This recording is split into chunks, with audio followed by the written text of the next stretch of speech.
Hello and welcome to Vegan Cafe 21. Today we are making a very exciting recipe, Kadhi-Pakora, a vegan version of Punjabi Kadhi-Pakora. So let me walk you through the ingredients. Kadhi-Pakora, as the name suggests, is a two-part recipe. One is for the kadhi, and kadhi gets pakoras put in it. So over here, whatever you see is what we are going to use to make pakoras, but we'll get to the pakoras later on. Let's move back here and I'll walk you through the ingredients we need for our kadhi. For kadhi, we will use 1 teaspoon of fenugreek seeds, 1 tablespoon of coriander powder, 1.5 teaspoons of turmeric powder, 1 teaspoon of red chili powder, 1 teaspoon of crushed red chili flakes, 2 tablespoons of dried fenugreek leaves, 1 tablespoon of salt. Again, salt you can adjust to your taste, half a cup of finely diced red onion, 1 tablespoon of grated garlic or minced garlic. If you don't have fresh garlic, feel free to use garlic powder instead. You can add at least a teaspoon or teaspoon and a half of garlic. Garlic really brings out a lot of flavor in curry. 1 tablespoon of grated ginger, 1 tablespoon of tomato paste, 3/4 cup of lemon juice.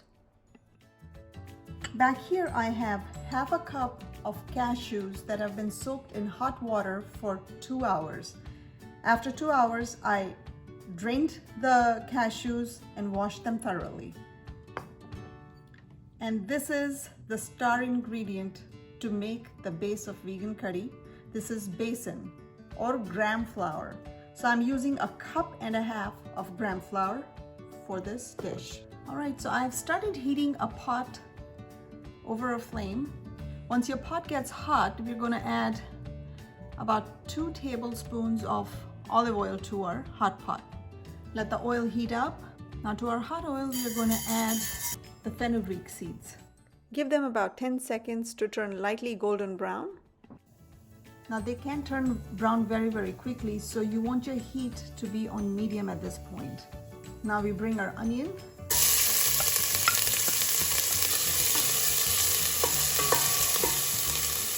Also, I forgot to mention, add a couple of broken up red whole chilies. They add a nice color and bring some heat to our curry.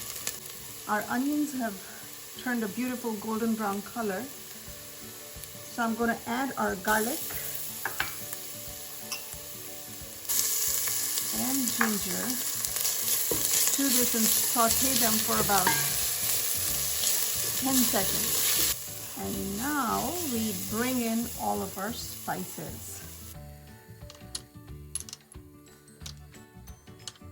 Saute them for 15 seconds or till the smell of turmeric cooks out. You want to keep your heat to medium or medium low at this point because we don't want to burn our spices. We want to gently saute them. Now we add our tomato paste and wake that up. And now we are going to turn our heat off. For the next step, we are going to need a high-speed blender, which I have over here. To this blender, I'm going to add the cashews. And here I have 11 cups of water. So I'm going to add some water to this and blend our cashews to a silky smooth paste. Now to this we are going to add our gram flour. Add a little more water and now give it a mix again to form a nice paste. Now we turn the heat back on under our pot and bring our blended cashew and gram flour mixture and add it to this pot. You can keep the heat between medium and high, and you're going to have to keep stirring this mix. Otherwise it can stick to the bottom of your pot. As you can see, it thickens up very quickly. So keep stirring it, keep moving it. And now we will add the rest of our water. So we have added total of 11 cups of water. It is beginning to boil, so you can see how thick it gets as it cooks. So once we get the boil, we add our salt and our dried fenugreek leaves. Take them in the palm of your hand, give them a crush with your fingers or rub them between your palms, drop them in. Give it a good mix. You have to keep stirring it the whole time, otherwise you risk the gram flour sticking to the bottom of your pot. After it starts boiling, you can turn your heat down to a low and let it cook for another 10 to 12 minutes. But if it is too thick, you can add more water. I'm gonna add another cup at this point, and then later on we'll come back and see if it needs more, we can add more. Our curry is almost ready, so now we are going to add 3/4 cup of lemon juice and mix it in. Let it cook for another 5 minutes while you're constantly stirring it, and then we'll give it a taste test. Now we move on to making our pakoras. I have started preheating our oven to 400 degrees Fahrenheit, so it'll be ready and hot and waiting for us. In this bowl, I'm going to add thawed frozen spinach. We had a cup of it. To it, I'm going to add a cup of diced onion, half a cup of gram flour, and all of our spices. That was pink salt, garlic, and red chili powder. If you want to add cumin seeds to this, feel free to add a half a teaspoon of cumin seeds as well. Now we're going to mix it all in and make our pakora batter. Now for certain things, I feel like your hands are your best God-given tools. So I resorted to my hands for mixing everything in. I did not add any water to this yet because moisture from the frozen spinach was enough to pull everything together. Give your batter a quick taste test before we make our pakoras. Adjust any seasonings at this point.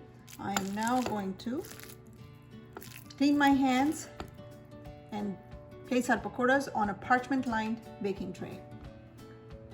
Also, it helps crisp up the pakoras if you add a little bit of oil. So I'm going to add about a teaspoon of olive oil to our batter and also drop some on my fingers so the batter doesn't stick to my fingers as I scoop the pakoras onto the tray.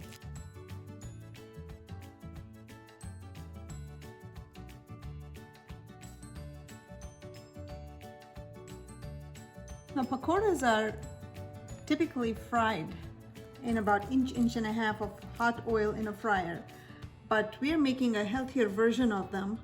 So I'm choosing to bake them in a preheated oven at 400 degrees Fahrenheit for about 20 to 25 minutes, depending on your oven.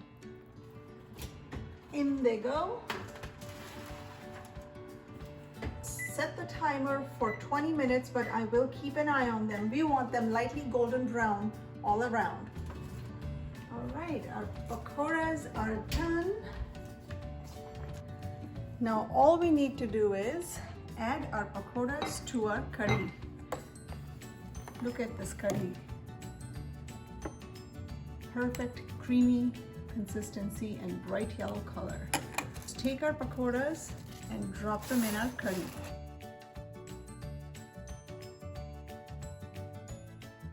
And done. Let's do a taste test.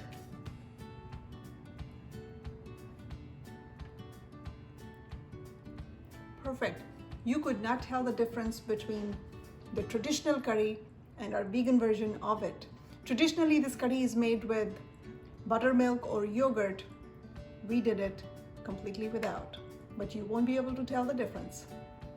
There you have it, a vegan version of traditional curry pakora. I hope you enjoyed this recipe, and I'll see you again soon with more vegan versions of traditional favorites.